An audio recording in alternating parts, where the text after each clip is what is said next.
Now, I guess to further illustrate more of these provisions, Europeans have always, in the mindset, however, is that which is noted in modern history, that we were a type of people that never ever took on any type of patriarchal understanding through their discussion, which is true. And so when you utilize the establishments of how the American government lies to First Nations people in that type of form of governance.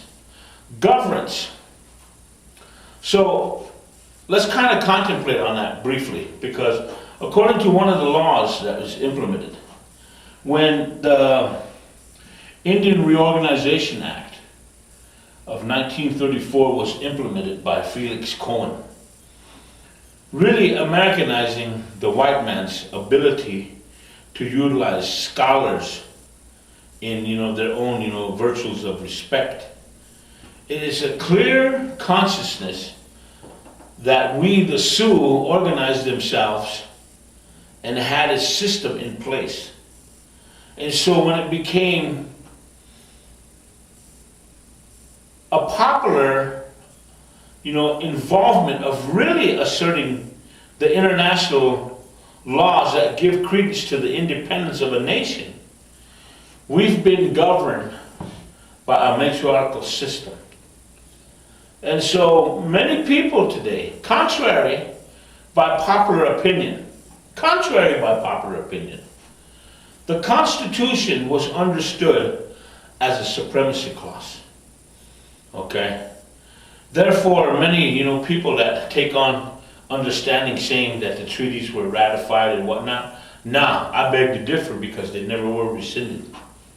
See, this is where America lies to the majority of the world nations. Why do I say America lies to the other world nations? Well, to prove the validity of our own existence, the First Nations people in the Western Hemisphere are the only race of people not allowed to be recognized in the United Nations as their own independent people. That's genocide. Now, that description of genocide was outlined in some of the law books by another well-known scholar to give its real meaning of how America does exactly the term. So perhaps most of the convincing, the convincing evidence, the Lakota Nation once had a matriarchal system in place where the women told the men what to do.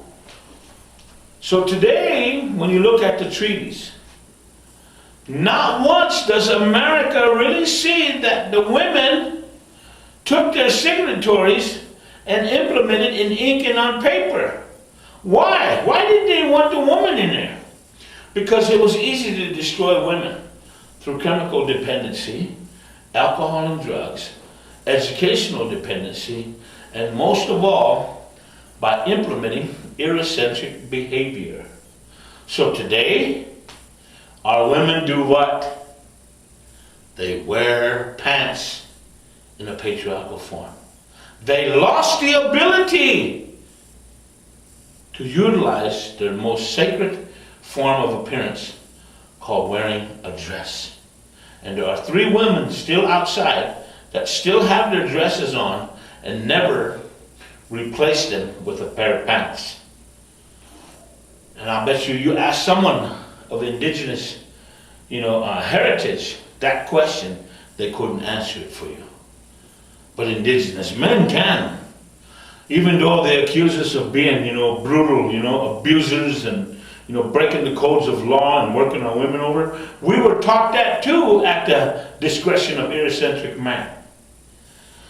So now that we are labeled as chiefs and chieftains and whatever the leadership you want to be pronounced by, the patriarchal form of unhealthy government, you will see that America and this governing body continues to repeat history. Remember, it's his story that's constantly repeated. And so this is how First Nations people, as the Lakota, mind you, are taking the foothold of moving our independence into the 22nd century.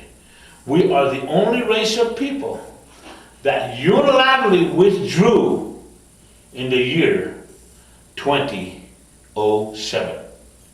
And I was one of them to unilaterally withdraw from the treaties and the United States Constitution.